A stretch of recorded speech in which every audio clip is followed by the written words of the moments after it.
Dumikit na ang birds. Langanin na oh. Yari oh. Ito pinakano dyan oh. Ayan oh, tumirik na dito. Maliskad na. Ayan oh, tumigilid na.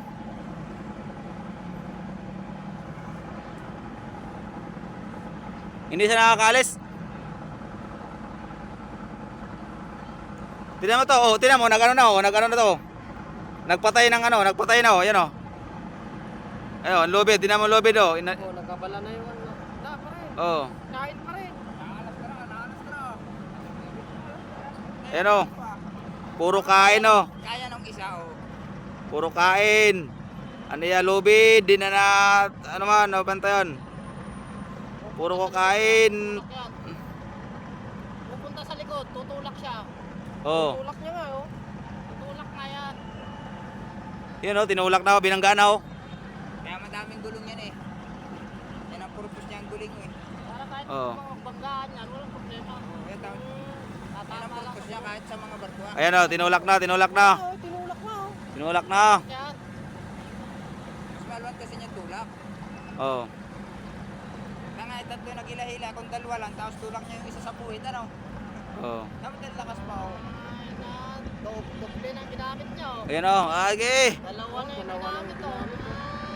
Barko ngayon ay tutulak na. Yan na, putik. Propeller ng ginamit. Hindi nga pala Ta. sila persado eh. No? Hindi nga nagpersado. Kaya nga. Yung style nila, dalawa ng pila. May kabilang tenga, isa nagtulak. Hindi sila nagpepersa pa eh. Kung baka Oh. ano lang, alalay lang namin natin yung persado. Ganun siya oh.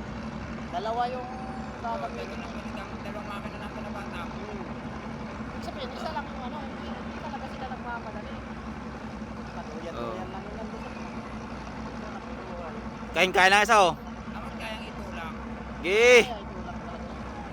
Ganyan ginagawa na sa barkuhan, tulak. Tulak saka yung isa nakabaybay sa gilid. Persado pa naman eh.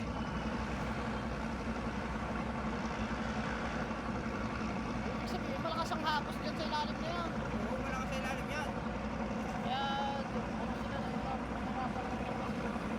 dala-dala niya yung water lily. Persado talaga ng padbot no.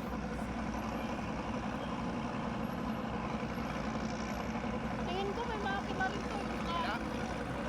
Persado ng padbot. Merong ano lang yan, yung pang ganun lang oh. Timon? Sige. Dyan. Pero makina, walang makina eh.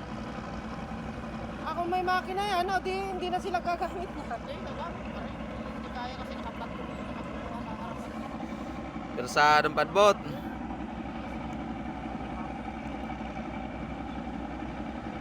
Din ang trigo eh no. Oh. Yung tinulado yan.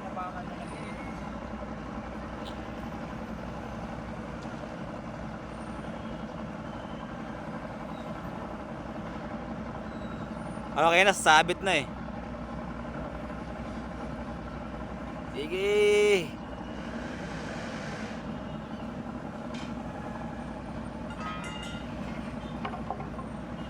Thank you for watching.